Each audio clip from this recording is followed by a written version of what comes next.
I remember being this kid and just sitting in this old art studio from my mentor, Charles Rogers. He's such a cool guy. He's very much all the things you expect like an old artist to be. He had like this giant studio in the back of his house, which was probably the biggest room in his house. He had this gigantic backyard, and he and my mom were friends, and he was a college professor, and he offered to let me learn how to just kind of paint and do things. And it was interesting. I mean, for the most part, he didn't really give me a lot of direction. He just kind of gave me a bunch of paints and a canvas, like little canvases, like scrap papers. And he would just take these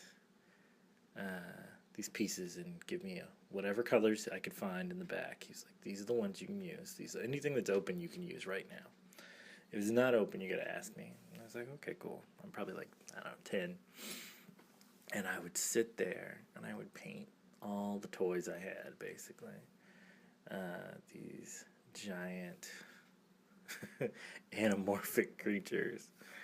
And then I'd bring it to him and he'd go, I've always been a really fast painter.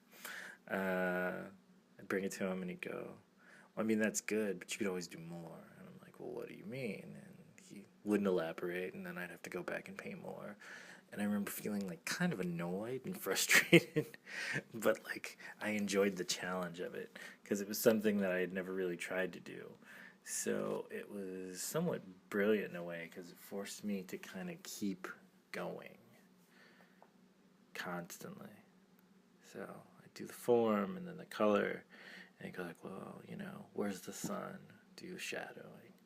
So I do shadowing, and you go, but where's the texture? You've got all these things, but it looks so flat, and there's no definition to anything. So think like, look at your hand, and look at those lines, from your lifeline to your heart line, and etc. He's like, all those exist. They're right there, looking back at you. So you can't not put these tiny details of an eye is more than just a oval with a circle on the inside, or a diamond shape, I guess, with a circle on the inside, with several circles on the inside. You gotta go past that. You gotta look beyond the beyond, which he said a couple times, and I look at him like he was crazy. But slowly but surely, it would start to make sense. You gotta like look beyond the beyond of it, like. There's not just what you see in a painting, it's what you don't see that makes it so much more special. And then you incorporate that so everyone sees that. There's some power there. There's a strength to that I don't think everybody really can grip onto and make. And I think that's oftentimes what makes art so special.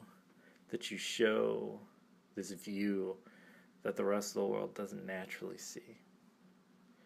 It means so much with such a little bit of.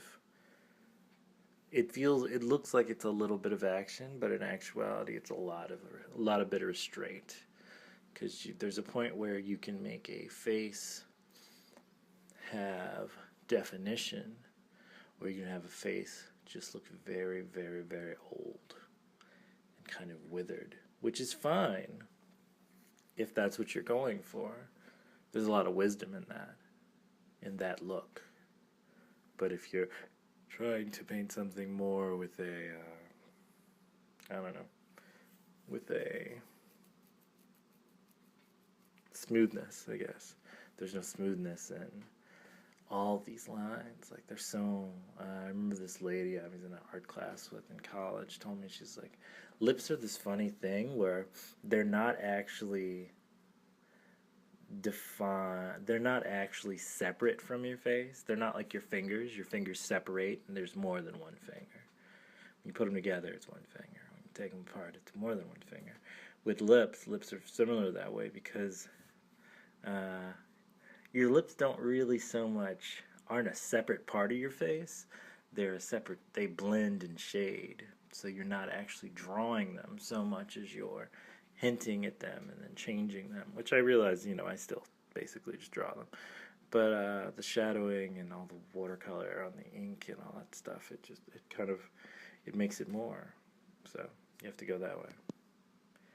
It's always important. Just do what you do.